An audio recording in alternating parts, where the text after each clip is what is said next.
Hi అండి. నమస్తే. ఈరోజు నేను వినిపించబోయే కథ ఈ చైత్ర వీణ 4వ భాగము. రచన సిరివెన్నెల గారు. ఇక కథలోకి వెళితే, చైత్ర అలాగే నిలబడి ఉంది. మేడ మీదకి ఎవరో మెట్లు ఎక్కి వస్తున్న శబ్దం. ఒక్క క్షణం చైత్రకు భయం వేసింది. ఎవరో ఏమిటో అనుకుంటూ అలా మెట్ల వైపు చూసింది. శిశిర్ నడిచి వస్తున్నాడు. వెంటనే చైత్ర గిరుక్కున లోపలికి వెళ్ళబోయింది. ఆగండి చైత్ర గారు, నిద్ర రావటం లేదా అని పలకరించాడు శిశిర్. లేదు అంది చైత్ర. వెళ్ళి పడుకోండి, మళ్ళీ ఉదయాన్నే నిద్ర లేపేస్తారు. ఇప్పుడు టైం ఎంతైందో తెలుసా అంటూనే పక్కనే ఉన్న రూంలోకి ఏదో పనున్నవాడిలా వెళ్ళి ఏదో ఒక వస్తువును వెతుక్కుని ఆ వస్తువు కనిపించాక లైట్ ఆర్పి వేగంగా వెళ్ళిపోయాడు. చైత్ర వెళ్ళి తన మంచం మీద పడుకుందే కానీ ఎంతకీ నిద్ర పట్టలేదు. చైత్రకు అంతా ఏదో కలలోలాగా అనిపిస్తూ ఉంది.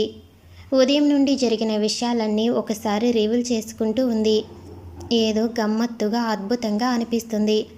అసలు తను ఎక్కడున్నాను, ఏం జరుగుతూ ఉంది అని ఆలోచించుకుంటూ ఎప్పటికో నిద్రపోయింది.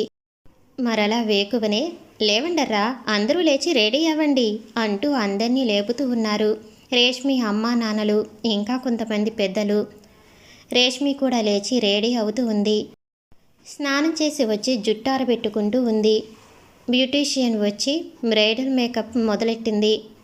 ఆమె రేష్మిని రెడీ చేస్తూ ఉంటే ఫ్రెండ్స్ అందరూ చకచక హెల్ప్ చేశారు. పెళ్లి కూతురు వేషధారణలో ఉన్న రేష్మిని చూస్తూ ఉంటే చాలా అందంగా ఉంది. ముగ్గన నల్లటి కాటుక చుక్క, నుదుటున దిద్దిన కళ్యాణ తిలకంతో అందంగా మెరిసిపోతున్న రేష్మిని చూస్తే ఎందుకో చైత్ర రేష్మి ప్లేస్లో తను ఉన్నట్టు ఊహించుకుంది ఒకసారి. అలా పెళ్లి కూతురుగా తనను అలా ఊహించుకోవటం ఇదే మొదటిసారి. రేష్మి వాళ్ళ అమ్మ రేష్మికి కావలసినవన్నీ అందిస్తూ పెళ్లి కూతురుగా ఉన్న తన కూతుర్ని చూసుకుంటూ మురిసిపోతుంది. చైత్రకు ఆమె స్థానంలో తన తల్లి కనిపించింది. అమ్మ కూడా ఇలాగే తనను చూసి మురిసిపోతుంది కావోలు అనుకుంటే ఎందుకో ఈసారి పెళ్ళంటే చిరాకు, విముఖత కలగలేదు. అంటే మౌనరాగం ఏదో హృదయ వీణను శృతి చేసింది. అది పలికించే సరిగమలు, గమకాలు జీవితాన్ని ఏ మలుపు తిప్పుతాయో ఎదురు చూడవలసిందే. అసలు పెళ్ళంటే తనకు చిరాకు ఎందుకో తనకే అర్థం కాలేదు. తను నిత్యం చూసే వినే వరకట్న వేధింపులు, ఆడపిల్లల సజీవ దహనాల, ఆధిపత్యం కోసం ఆలుమగల నిత్య పోరాటాల, సమాజం కోసం, పెద్దల కోసం, పరువు ప్రతిష్టల కోసం, పిల్లల కోసం రాజీలా? ఈ సమాధానం లేని ప్రశ్నలేనా తనను పెళ్లివైపు మొగ్గనీయకుండా ఉండేది ఏమో? ఆలోచిస్తే ప్రతిదీ ప్రశ్నార్థకంగానే ఉన్నట్లుంది. పరిష్కారం కాలానికి వదిలేయాలి అని స్థిరంగా అనుకుంది చైత్ర. చైత్ర పెళ్లిని తిలకిస్తూనే ఒక లుక్ శిశిర్ మీద కూడా వేస్తూ ఉంది. శిశిర్ కూడా పనులన్నీ చేస్తూనే చైత్రను అప్పుడప్పుడు గమనిస్తూ ఉన్నాడు. మధ్యలో ఉదయం నుంచి శిశిర్ కనిపించలేదు. ఏమైనాడా అని అటు ఇటు వెళ్ళి ఏదో పనున్న దానిలా తిరిగి తిరిగి చూసుకుని వచ్చేసింది. శిశిర్ పట్నం వెళ్ళి ఉన్నాడని ఎవరో అంటుంటే వినేసి కాముగా వచ్చేసింది. అమ్మయ్య, శిశిర్ ఇంట్లో లేడు అన్నమాట అనుకుంటూ హాయిగా ఊపిరి పీల్చుకుంది. అయినా ఈ శిశిర్ ఇంట్లో ఉంటేనేమి లేకపోతేనేమి, ఇతని గురించి ఎందుకు ఎక్కువగా ఆలోచిస్తున్నాను? నాకు ఏదైనా స్పెషల్ ఇంట్రెస్ట్ ఉందా అతని మీద అని తనని తానే ప్రశ్నించుకుంది చైత్ర. కొద్దిసేపు అయ్యాక శిశిర్ గొంతు వినిపిస్తూ ఉంది. అలా బయట వచ్చి చూసింది. ఎవరికో పరిచయం చేస్తూ ఉన్నాడు శిశిర్ అమ్మా నాన్నలను. ఇప్పుడే వాళ్ళని విజయవాడ వెళ్ళి తీసుకుని వచ్చినట్టున్నాడు. వాళ్ళు అమెరికాలో ఉంటారట. నేరుగా రేష్మి పెళ్లి కోసం ఆ పల్లెటూరు చేరుకున్నారు. ఎప్పుడూ కలుసుకున్న బంధువులంతా ఒకరినొకరు పరామర్శించుకుంటూ ఆప్యాయంగా మాట్లాడుకుంటూ ఉన్నారు. రేష్మి ఫ్రెండ్స్ అంతా కూడా ఖుషిగా మాట్లాడుకుంటూ ఎంజాయ్ చేస్తూ ఉన్నారు. చైత్ర కూడా వాళ్ళతో చేరి చక్కగా ఎంజాయ్ చేస్తూ ఉంది. రేష్మి, నువ్వు కానీ పర్మిషన్ ఇచ్చావు అంటే మీ ఆయనను ఒక ఆట ఆడిస్తామే అని చెప్పారు. ఏం చేస్తారు ఏమిటి వెంటనే అడిగింది రేష్మి. ఏదో ఒకటి చేస్తాములే, నువ్వు ముందు పర్మిషన్ ఇవ్వు అన్నారు. ఓకే, అలాగే, మీ ఇష్టం తల్లి అంది రేష్మి. రేష్మి చక్కగా రెడీ అయిపోయింది. బాజా భజంత్రీల నడుమ పెళ్లి తంతు మొదలయ్యింది. పెళ్లి అయినంతసేపు పెళ్లి తంతును అంతా తిలకిస్తూ చైత్ర, లత, హరిత వేదిక మీద ఉండిపోయారు. పెళ్లి కార్యక్రమంలో వీరు రేష్మికి హెల్ప్ చేస్తూ ఉన్నారు. పెళ్లి మధ్యలో రేష్మి తన ఫ్రెండ్స్ను తన హస్బెండ్కు పరిచయం చేసింది. వారంతా ఏం చేస్తున్నారో వివరాలన్నీ చెప్పింది. కొన్ని ప్రశ్నలు అడగవచ్చు అని లత అడిగింది ఆకాష్ని. అలాగే అడగండి అని చెప్పాడు. మన 14వ ముఖ్యమంత్రి ఎవరండి అని. ఆకాష్కి అర్థమైంది వాళ్ళు టీజింగ్ చేయడానికి సన్నద్ధం అవుతున్నారని. అంతలో శిశిర్ అక్కడికి వచ్చాడు. ఆకాష్ సీరియస్గా చెప్పాడు, నేను మాత్రం కాదండి, ఒట్టండి, నన్ను నమ్మండి.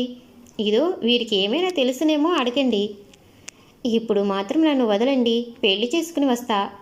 అదో పంతులు పిలుస్తున్నాడు వస్తా అని జీకేలో పొట్టకోసిన ఒక బిట్ కూడా రాని ఆకాష్ నైస్గా తప్పించుకున్నాడు. గాలి శిశిర్ వైపు మళ్ళింది. వీళ్ళు అడిగే యక్ష ప్రశ్నలకు శిశిర్ నుండి బుల్లెట్ లాగా వస్తున్న ఆన్సర్స్ చూసి వీళ్ళే ప్రశ్నలకు తడుముకున్నారు. తర్వాత రేష్మిని అడిగారు, మీ అన్నయ్య క్వాలిఫికేషన్ ఏంటి అని. వెంటనే పంతులు, తర్వాత మాట్లాడుకోవచ్చు తల్లి, ఆమెను ముందుగా అరుంధతి నక్షత్రం చూపెట్టాలి, అక్కడికి రండమ్మా అని పంతులు హడావిడి చేశాడు. తర్వాత రేష్మికి చెప్పారు, మీ వారు చాలా చమత్కారంగా మాట్లాడతారు అని. మీ అన్నయ్య శిశిర్ చాలా విజ్ఞానకని అని. పెళ్ళి అయిపోయాక రేష్మిని తన అత్తగారింటికి తీసుకెళ్ళాలి అని, రేష్మి ఫ్రెండ్స్ని తనతో వెళ్ళటానికి వస్తారా అని రిక్వెస్ట్ చేశారు రేష్మి అమ్మా నాన్నలు. ఓకే వస్తాము అనగానే వారిని కొంచెం రెడీగా ఉండమని చెప్పారు. మేము రెడీగానే ఉన్నాము అని చెప్పి వారు కూడా రేష్మితో పాటు బయలుదేరారు. డ్రైవర్ సీట్లో ఉన్న శిశిర్ని చూసి చైత్ర ఎందుకో ఒక విధమైన నెర్వస్నెస్ ఫీల్ అయ్యింది. రేష్మి వచ్చి శిశిర్ పక్కన కూర్చుంది. ఏయ్ చెల్లి, నువ్వు వెళ్ళి బావ పక్కనే కూర్చో అని రేష్మిని ఆకాష్ని బ్యాక్ సీట్లో కూర్చోబెట్టాడు శిశిర్. మేడం, మీలో ఒకరు ముందుకు రండి అని శిశిర్ పక్కనే చూపెట్టాడు. లత, హరిత అప్పటికే రేష్మి వాళ్ళ బ్యాక్ సీట్లో కూర్చుని ఉన్నారు. వాళ్ళు ఇక కదల్లేమన్నట్టు చూసి చైత్రను ముందుకు వెళ్ళమన్నారు. ఇక చైత్రకు శిశిర్ పక్కన కూర్చోక తప్పలేదు. ఏమవుతుందిలే, ఏమైనా తిక్క వేషాలు వేస్తే మొహం పగల కొట్టేస్తాను కదా అని అనుకుంది. ఇన్నోవా కారు రివ్వుమని ఆ పల్లె నుండి బయలుదేరింది ఎర్రని మట్టిని లేపుకుంటూ. చైత్ర, శిశిర్లు ఎవరి ఆలోచనలలో వారు ఉన్నారు. ఎంత ఆలోచనలో ఉన్నా ఎంతో నైపుణ్యం ఉన్నవాడిలా శిశిర్ దృష్టంతా కారు నడపటం మీద, రోడ్డు మీద ఉంది. చివరకు కారు ఆకాష్ వాళ్ళ ఇంటికి చేరింది. వారు రేష్మికి, ఆకాష్కు దిష్టి తీసి హారతిచ్చి లోపలికి తీసుకుని వెళ్ళారు. గుమ్మంలో వారి పేర్లు చెబితే కానీ లోపలికి రానివ్వలేదు. చైత్రకు ఇదంతా చాలా విచిత్రంగా, గమ్మత్తుగా ఉంది. రేష్మికి, ఆకాష్కి పక్కపక్కనే కూర్చుని పెట్టి నలుగు పెట్టారు. తర్వాత వసంతాలు పోయించారు. బాప్రే, ఏంటి వింత ఆచారాలు అంది లత. హరితలతో వింత ఆచారాలు కాదు తల్లి, ఇవన్నీ మనకు ఎప్పటి నుంచో వస్తున్న సాంప్రదాయాలు. రేపు నీకైనా నాకైనా ఇవన్నీ చేయిస్తారు బహుశా అని హరిత అనేసరికి చైత్రకు ఆ అన్నిటిలో తనున్నట్టు ఫీలింగ్. తన ఆలోచనలకు, ఊహలకు తనలో తనే నవ్వుకుంటూ ఉండిపోయింది. నలుగులు పెట్టాక రేష్మిని స్నానానికి పంపించారు. స్నానం అయ్యాక తనను రెడీ చేయటానికి ఫ్రెండ్స్ రెడీ అయ్యారు. ఈలోపు చైత్ర ఇల్లు చూస్తూ అలా పైకి వెళ్ళింది. ఈ అవకాశం కోసమే అన్నట్టు ఎదురు చూస్తున్న శిశిర్ తను కూడా పైకి వెళ్ళాడు. చైత్ర, ఎలా ఉంది ఇక్కడ నీకు? ఏమైనా అసౌకర్యంగా ఉందా అని అడిగాడు. అదేం లేదు అని చెప్పింది. ఎంతో పరిచయం ఉన్నట్లు ఉన్న ఆ గొంతులో మార్ధవ్యానికి చైత్ర మంత్రముగ్ధులాగా అయిపోయింది. అతను పరాయ వ్యక్తి అని కానీ, చైత్ర అని అతను పేరు పెట్టి పిలుస్తున్నాడని కానీ కూడా ఏమీ అనిపించలేదు చైత్రకు. దారిని పోయే దానయ్య నన్ను ఇంటికి చేర్చకుండానే వదిలేసి వెళ్ళిపోయాడు. కనిపిస్తే దులిపేసేయాలని అనుకున్న చైత్రకు అతను ఎదురుగా ఉన్నా కానీ ఏమీ అడగట్లేదు. అసలు గుర్తు రాలేదా? లేక గుర్తొచ్చినా అడగలేకుందా? లేదా శిశిర్ మీద కోపం పోయిందా? ఏమో చైత్రకే తెలియాలి మరి. ఏకవచనంలోకి మారిపోయినట్టు అయినా అసలు గుర్తించిందో లేదో మరి. కానీ మనసులో మాత్రం ఏదో నిర్ణయించుకుంది చైత్ర. శిశిర్ ఇంకేమైనా మాట్లాడుతాడేమో అని చైత్ర ఏమైనా మాట్లాడితే మాటలు కలపవచ్చని శిశిర్ ఎదురు చూస్తున్నారు.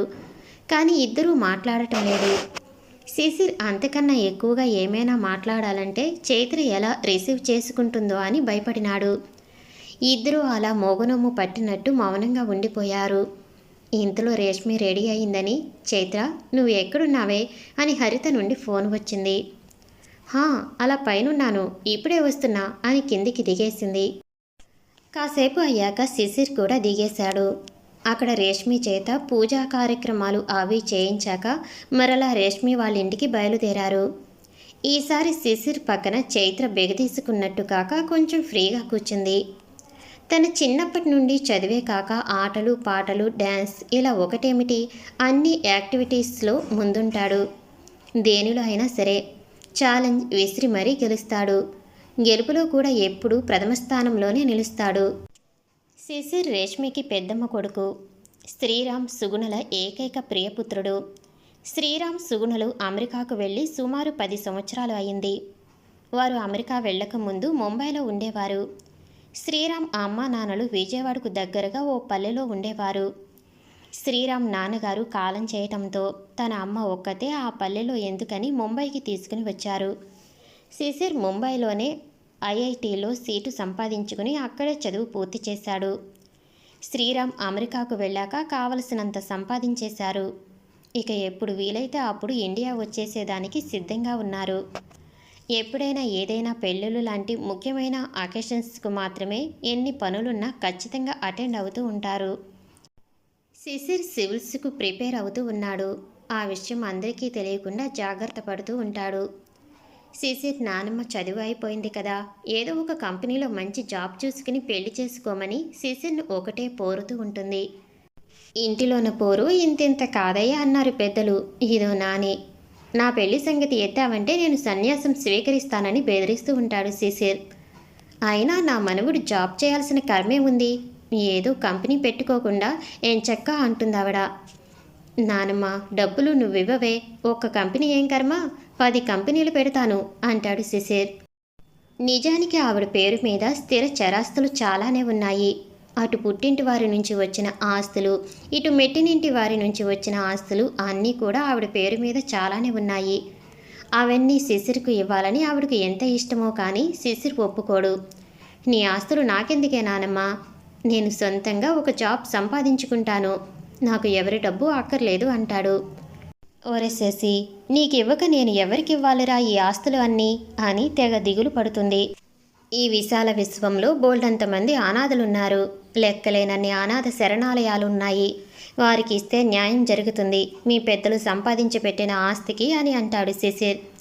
నేను వాళ్ళెవరికి ఇవ్వను, నీకే ఇస్తాను అంటుందావిడ. అలాగే ఇవ్వు, నేనే ఏదో ఒక అనాథ శరణాలయానికి రాసేస్తాను అంటూ ఉంటాడు శిశిర్. ఇక శిశిర్కు ఆ ఆస్తులు అప్పగిస్తే అన్నంత పని చేస్తాడని ఆవిడ భయపడిపోయింది. అందుకే ఆవిడ ఫ్యామిలీ లాయర్ని సంప్రదించింది. ఆయన చెప్పిన అద్భుతమైన సలహా ఆమెకు అమోఘంగా నచ్చి నిజంగానే ఆ ఆస్తులు అన్నీ ఆవిడ శిశిర్కు పెళ్ళయ్యి ఒక బిడ్డ పుట్టగానే శిశిర్ బిడ్డకు చెందే విధంగా ఆ ఆస్తులన్నిటికీ ఆ బిడ్డ మేజర్ అయ్యేదాకా శిశిర్ను కేర్ టేకర్గా నియమిస్తూ వీలునామా రాయించి ఉంచి ఉంది. శిశిర్కు పెళ్ళయి బిడ్డ పుడితే, ముఖ్యంగా మగబిడ్డ పుడితే ఎత్తుకోవాలని ఆవిడ ఆరాటం. ఎవరో జ్యోతిష్కుడు చెప్పారట ఆవిడకు శిశిర్ తాతగారు ఆ ఇంట్లో మగబిడ్డగా జన్మిస్తారని. శిశిర్ తాతయ్య చనిపోయినప్పటి నుండి వారిద్దరికీ ఒకరంటే ఒకరికి వల్లమాలిన అభిమానం. శిశిర్ నానమ్మ కోసం కొన్ని విషయాలు తనకు నచ్చకపోయినా చేస్తుంటాడు.